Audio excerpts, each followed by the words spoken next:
Olá pessoal do Direito Civil, mais uma aula aqui comigo, professora Daniela Matar. Essa aula é a aula de negócio jurídico e hoje nós vamos falar a respeito dos vícios ou defeitos do negócio jurídico. Se você não assistiu a aula de número 1, a aula de número 2 e a aula de número 3, retorne e assista essas aulas, tá? E essa aula, de forma muito especial, é uma aula que nós vamos fazer agora, nesse momento, tá? Para que a gente possa substituir as nossas aulas presenciais, uma vez da questão do coronavírus. As aulas foram suspensas aqui na minha cidade, em Divinópolis, Minas Gerais. E em detrimento disso, para que os alunos não fiquem em casa, nós estamos então lançando mão de outros mecanismos, né, de outros aplicativos, e em face ao canal do YouTube eu achei melhor conduzir essa aula por aqui com os alunos. Turma, então vamos lá, tá? Vocês que são meus alunos presenciais, vamos dar prosseguimento ao nosso conteúdo ministrado em sala de aula, tá bem? E vocês, alunos virtuais já, né, de outros estados que sempre me acompanham, vocês poderão assistir essa aula normalmente e eu peço que vocês retornem então a aula de número 1, a aula de número 2 e a aula de número 3, para que vocês possam dar continuidade ao que nós vamos falar aqui, tá bem? Bom, então nós vamos falar acerca dos vícios ou defeitos do negócio jurídico. Então, o que são os defeitos do negócio jurídico? São vícios que vêm invalidar o negócio jurídico. Esses vícios, eles podem ser vícios mais graves ou vícios mais leves. Vícios mais graves, eles geram uma invalidade do negócio jurídico através de uma nulidade absoluta. E os vícios mais leves levam uma invalidade do negócio jurídico através de uma nulidade relativa à nulabilidade. Então, quando nós estamos diante desses vícios, se for um vício grave, ação declaratória de nulidade. Se for um vício mais leve, menos grave, então nós vamos estar diante de uma nulidade relativa, ação anulatória, salvo para fraude contra credores, que nós temos uma ação específica chamada de ação pauliana, que é a ação específica para que a gente possa invalidar o negócio jurídico quando haja ou quando aconteça o vício fraude contra credores. Tudo bem, turma? Então, o que eu quero falar para os senhores e senhoras? Que quando se invalida o negócio jurídico pela nulidade, nós vamos encontrar essas questões, os elementos, no artigo 166 do Código Civil, tá? E em relação à nulabilidade, no artigo 171 do Código Civil.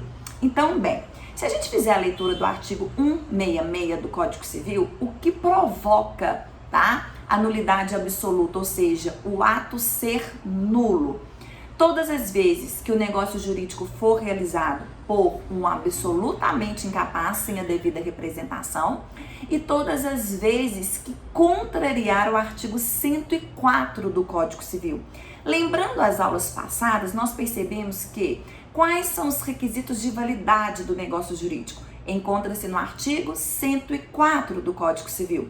Agente capaz, objeto lícito possível, determinado ou pelo menos determinável, bem como forma prescrita ou não proibida em lei.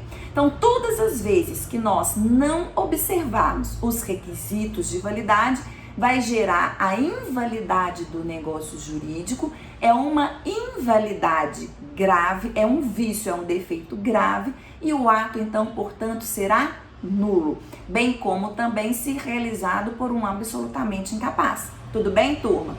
Bom, quando o ato vai ser invalidado através de uma nulidade relativa e, portanto, ele será anulável, é quando eu tenho um defeito ou um vício mais leve, menos grave. E aí ele encontra-se no rol do artigo 171 do Código Civil.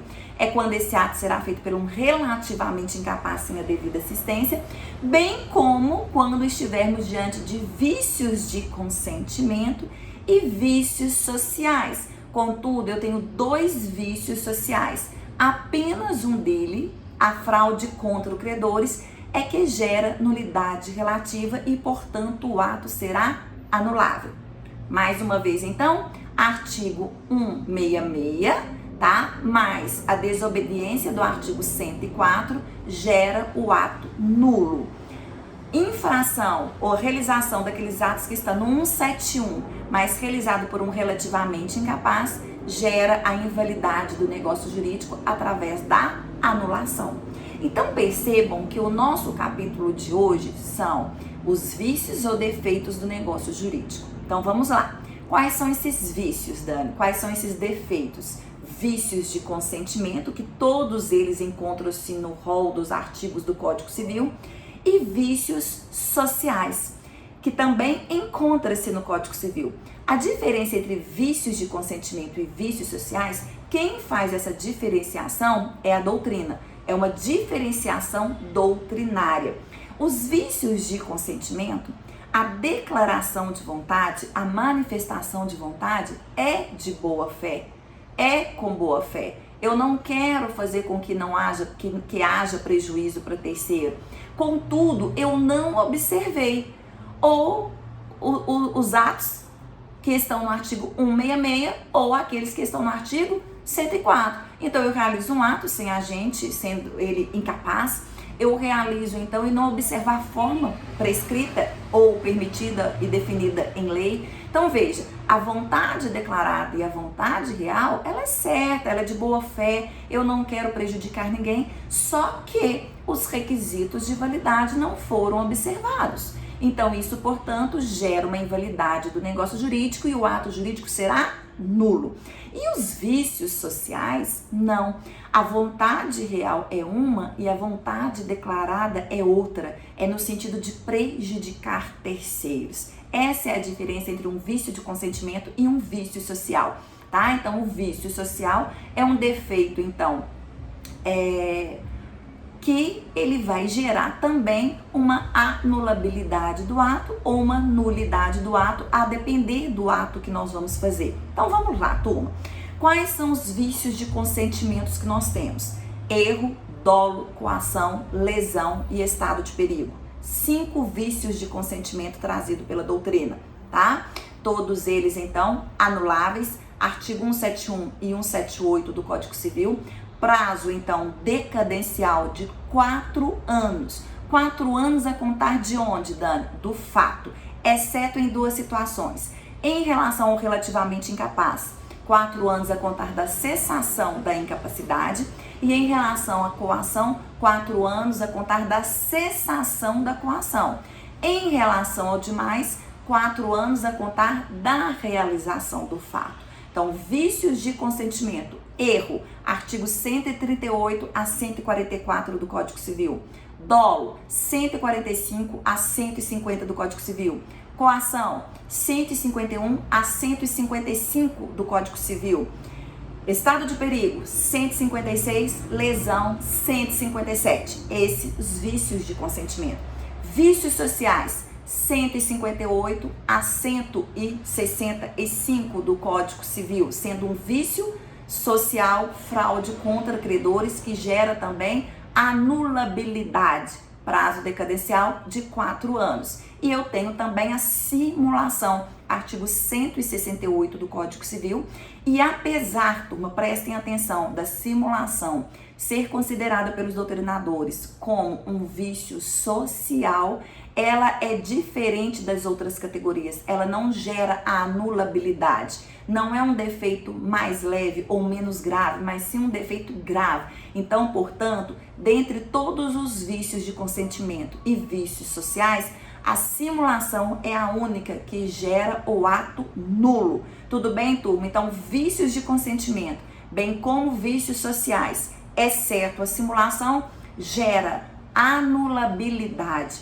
Prazo, então, de 4 anos a contar do fato, exceto para coação, 4 anos a contar da cessação da coação, bem como também a incapacidade relativa, que é a contar da cessação da incapacidade.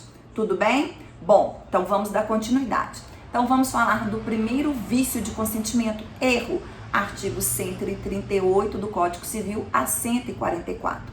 O erro, para que ele possa gerar a anulação, a anulabilidade, a invalidade do negócio jurídico, precisa ser um erro essencial, excusável e substancial, tá? Primeiro, erro é o desconhecimento. Algumas doutrinas fazem diferença entre desconhecimento e ignorância, tá? A ignorância seria o desconhecimento total e o erro seria o desconhecimento parcial. Então, as doutrinas fazem diferença entre erro e ignorância.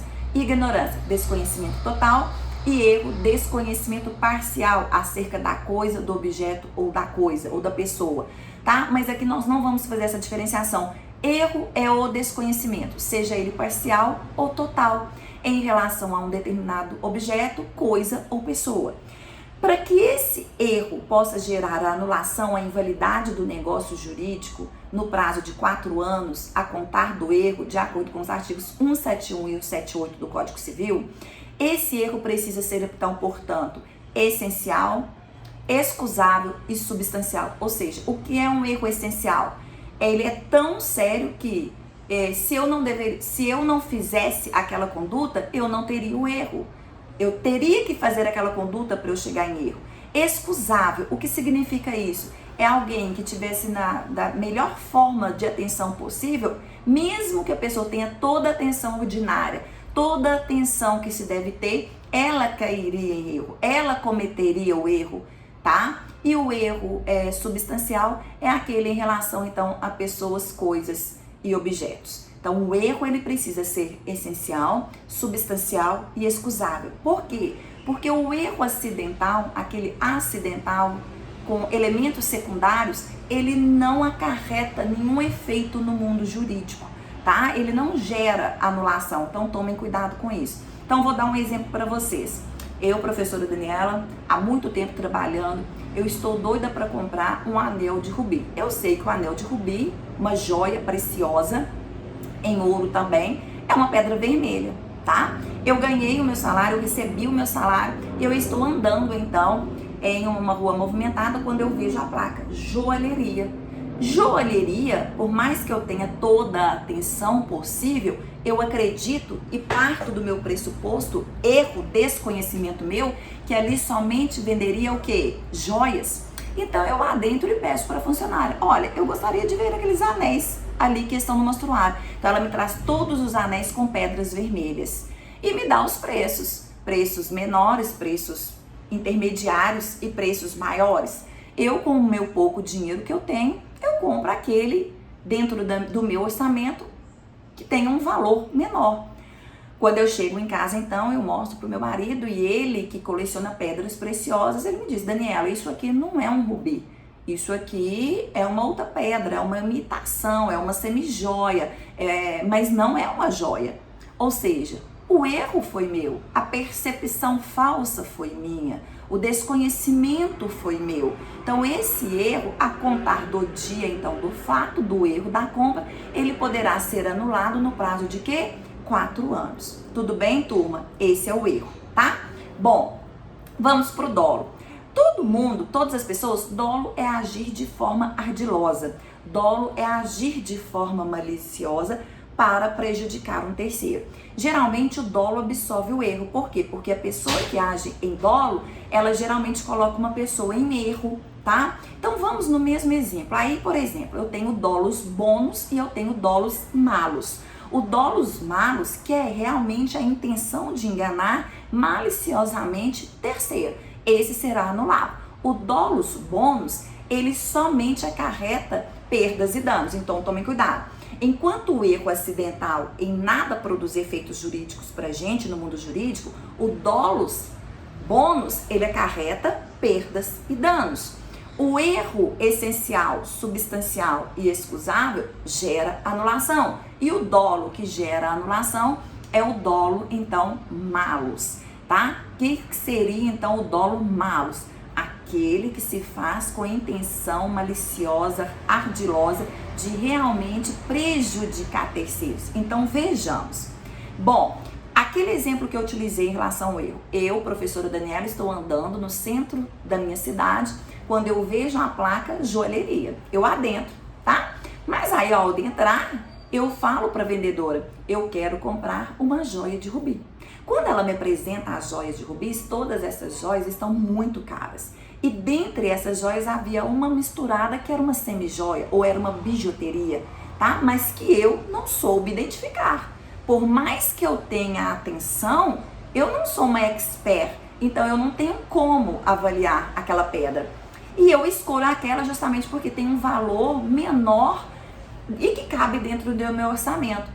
A vendedora, sabendo que não era uma joia, mas sabendo que era uma semi-joia ou uma bijuteria, me vende dolosamente, com o sentido então de quê? De me prejudicar para que ela possa então realizar a venda. Então perceba, o dolo, a forma que a vendedora fez para me prejudicar e me orientando para que eu comprasse aquela semi-joia, para que eu comprasse aquela bijuteria como se fosse uma joia, me levou o quê?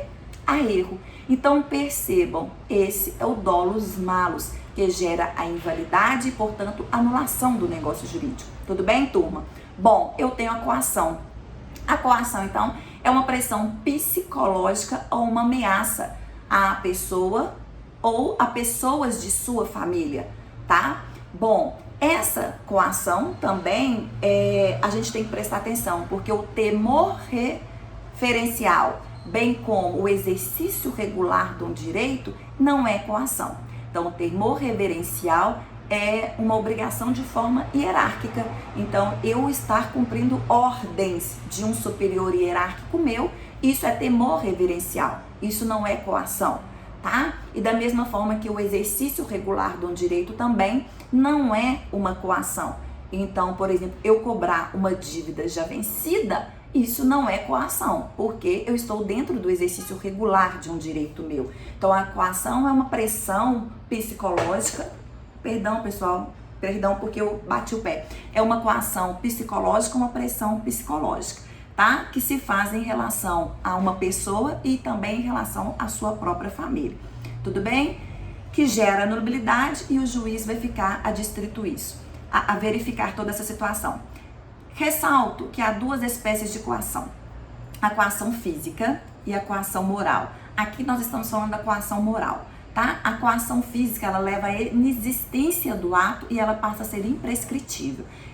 Em relação à coação física, não é uma questão de defeito mais grave ou menos grave, tá? Mas quando eu estou falando de coação física, eu estou falando em existência e inexistência do ato. E existência e inexistência não é questão de nulidade ou anulação, mas é questão de imprescritibilidade. Então, quando eu estou fazendo coação aqui, falando desse tópico, eu estou trabalhando com a coação moral. Tudo bem? Bom, em relação, turma, ao estado de perigo que encontra-se no artigo 156 do Código Civil. O estado de perigo é um estado iminente atual. Tá? Então, determinada pessoa que encontra-se em perigo atual e iminente, seja ela ou alguém da sua família, em relação a um dano, e sendo que terceiros sabem que essa pessoa encontra-se em uma situação de perigo iminente e atual, e para salvar a sua vida ou a vida de alguém da sua família, ela arca com uma obrigação onerosa. Então, veja, isso não pode acontecer, porque aquele que sabe que a pessoa está em um dano, que pode ocasionar um dano em virtude daquele perigo atual e iminente, e para salvar a sua vida ou a vida de alguém da sua família, aproveita-se disso, tá? E cobra uma obrigação excessivamente onerosa, nós estamos diante do que nós chamamos de estado de perigo, que gera a invalidade do negócio jurídico, tá? Através da anulação. Turma, aqui há o que nós chamamos de dolo de aproveitamento. O que é dolo de aproveitamento? É quando a pessoa, tá, aproveita então que a vítima ou alguém de sua família esteja em perigo atual e iminente, e para salvar a sua vida ou a vida de alguém da sua família, ela realiza uma obrigação excessivamente onerosa que foi determinada pela outra parte. Então, existe o dolo de aproveitamento em relação à outra parte. Então, isso gera a anulação do negócio jurídico. Então veja, isso é proibido por lei. Uma determinada família que adentra em um hospital para fazer uma cirurgia, né? E então essa pessoa vai fazer a cirurgia, tem que ficar acometida no hospital, CTI, e o hospital cobra o cheque calção. Então veja, o hospital, aproveitando-se então que aquela pessoa está em perigo atual e iminente em relação a um dano, para se salvar, cobra ou exige uma obrigação excessivamente onerosa por parte daquela vítima. Então isso não pode acontecer. Então existe o dolo de aproveitamento em relação ao hospital, tanto que isso é vedado até mesmo pelo Código de Consumidor. Todas as doutrinas são clássicas em dizer: um navio está naufragando, então chega um bote, tá, para salvar vidas, e diante do perigo atual iminente daquelas pessoas que estão no navio, cobra: eu te salvo, eu te dou o colete salva-vidas, eu te transporto no bote, mas você vai ter que pagar. Ou seja, as pessoas no navio estavam em perigo atual iminente em relação a um dano que sofreria. Para se salvar, elas vão de acordo com uma exigência de uma obrigação excessivamente onerosa. Dolo de aproveitamento, isso não pode acontecer. Tudo bem, turma? E aí nós temos a lesão, tá? A lesão é quando eu tenho uma desproporcionalidade de vantagens em relação a uma e a outra pessoa, tá? Seja pela inexperiência ou seja pelas circunstâncias. Mas percebam, exemplo que eu vou dar para vocês: um pai de família que necessita fazer uma cirurgia, que não tem dinheiro, ele tem um valor, ele tem um bem imóvel que o valor de mercado é 500 mil. Para que ele possa vender esse bem de forma mais rápida para poder fazer o pagamento daquela cirurgia, ele vende pela metade, em 250 mil reais. Então percebam que ele está vendendo, mas não existe o dolo de aproveitamento da outra parte. A outra parte, ela está de acordo, tá? Então, e desde que o pai esteja também de acordo, ele vai vender. O que pode acontecer depois é haver um suplemento, né? Um pagamento proporcional em relação àquilo que foi baixo, em relação àquilo que não foi pago, ou a concordância de ambos. Então, essa é a lesão. Então, a diferença da lesão em relação ao estado de perigo é o dolo de aproveitamento. Enquanto existe o dolo de aproveitamento de uma das partes em relação à vítima no estado de perigo, não existe o dolo de aproveitamento, tá? Então, na lesão. Então, a lesão é uma das partes que se fica prejudicadas pela desproporções de vantagens. Então, isso não deve acontecer, que pode gerar a anulação do negócio jurídico. Turma, isso são todos os vícios que nós acabamos de falar em relação aos vícios de consentimento. Em relação aos vícios sociais, nós temos 2 vícios sociais: fraude contra credores e simulação. Lembrando que a fraude contra credores, apesar de estar dentro de um vício social distribuído assim pela doutrina, ela também será anulável. Só que ela não se faz através da ação anulatória igualmente os outros vícios. Nós temos uma ação própria chamada de ação pauliana, prazo de 4 anos, tá? A contar da realização. A fraude contra credores é quando nós estamos querendo fraudar credores. O devedor, ele quer fraudar credores. Que credores? Credores quirografários. Credores quirografários são os últimos pela ordem creditícia a receber os créditos. Por exemplo, são os credores quirografários aqueles que detêm títulos de crédito, como cheques, nota promissória, duplicata, debêntures e etc, tá? Então veja, uma determinada pessoa, um determinado devedor que não queira pagar um credor quirografário, ele pode então passar esses seus bens de forma gratuita, tá? Transferência de bens gratuitos para uma outra pessoa. Então eu tenho um patrimônio, eu não quero pagar meu credor, eu faço a transferência de todo o patrimônio que está no meu nome de forma gratuita, doação para um terceiro pessoa, para que eu não pague o credor. Ou eu posso fazer essa transmissão de forma o quê? Onerosa. Eu pego todos os meus bens, faço uma transferência onerosa para determinada pessoa, vendo para uma outra pessoa, tá? Mas eu não quito e eu não passo para o credor quirografário. Remissão da dívida, perdão da dívida. Existe alguém que deve o devedor. Ele perdoa, ele não recebe a dívida, para ele não ter dinheiro em mãos, para não ter que pagar o credor quirografário. Também é uma forma de fraudar credores. Uma outra forma é pegar todos os seus bens, sejam imóveis e imóveis, e dar como garantia, hipoteca e penhor. E aí ele também não paga o credor quirografário. Então essas são as formas. E uma outra forma que nós temos também, por exemplo, que eu acabei de lembrar, é aquele devedor, ele pagar uma dívida ainda que nem venceu. Então veja, ele deve o credor quirografário, então se ele deve é porque a dívida já foi vencida. E ele tem mais uma dívida que vai vencer daqui 2 meses. Ele paga essa dívida, então não vencida, mas não paga o credor quirografário. Então isso são formas então de fraude contra credores que gera a anulação do negócio jurídico, tudo bem? E aí eu tenho a simulação. Lembrando que a simulação, então, é um vício do negócio jurídico, dentro dos vícios sociais, mas é o único vício dentro dos vícios de consentimento e dentro dos vícios sociais que gera a invalidade do negócio jurídico. É um defeito grave, então, portanto, o ato vai ser nulo, tá? Então, aí, o que é a simulação? A simulação é realmente uma forma de enganar pessoas, de driblar ardilosamente, maliciosamente. Aí você pode estar perguntando do outro ladinho, Dani, mas então qual é a diferença do dolo para a simulação?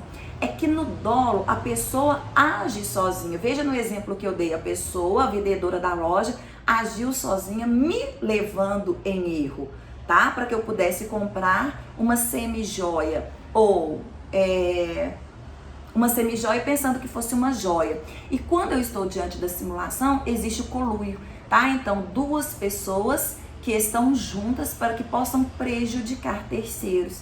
Então, veja, uma simulação que é muito comum de acontecer, que a gente vê muito isso na prática. Determinado pai, ele quer doar um bem imóvel para determinado filho. Só que a gente sabe que pelo contrato de doação, para que o ascendente possa doar para o descendente, existe necessidade de outorga dos demais descendentes. Então, os irmãos não aceitam que o pai faça aquela doação, por exemplo, para o filho mais velho. Então, o que o pai faz, tá? Ele faz um ato aparente, né, de um contrato de compra e venda, mas na verdade ele está realizando uma doação, ele está fazendo uma dissimulação, ele está dissimulando, então, portanto, uma doação, e ele pratica um ato aparente, né, simulado, que seria então um contrato de compra e venda, tá bem, turma? Bom, então, turma, meu tempo está esgotando, eu já estou com 28 minutos aqui, e eu só posso ir até 30 pelo canal do YouTube, então eu penso o seguinte: todos esses artigos que nós falamos, artigo 166, artigo 171, artigo 178, bem como do 138 ao 144, 145 ao 150, 151 ao 155, 156, 157, 158 a 166, mais o 168, que vocês façam leitura desses artigos.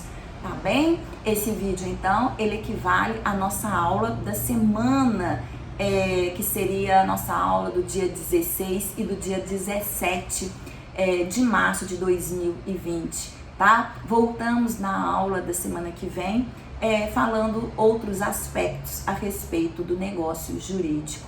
Um bom dia, uma boa tarde, uma boa noite para vocês. E qualquer situação, me chame no direct do Instagram, no Facebook, vocês têm aí as minhas redes sociais. E aquele que está assistindo aí e que não sabe, no Instagram, Prof. Daniela Matar. Siga lá, dicas constantes acerca do direito civil. Um forte abraço, turma. Fui! E vocês têm os slides em mãos. Assistem essas aulas com os slides acerca dos vícios e defeitos do negócio jurídico em mãos, que vai auxiliar muito os senhores. Essa aula será postada também no portal do aluno. Beijo, galera. Fui!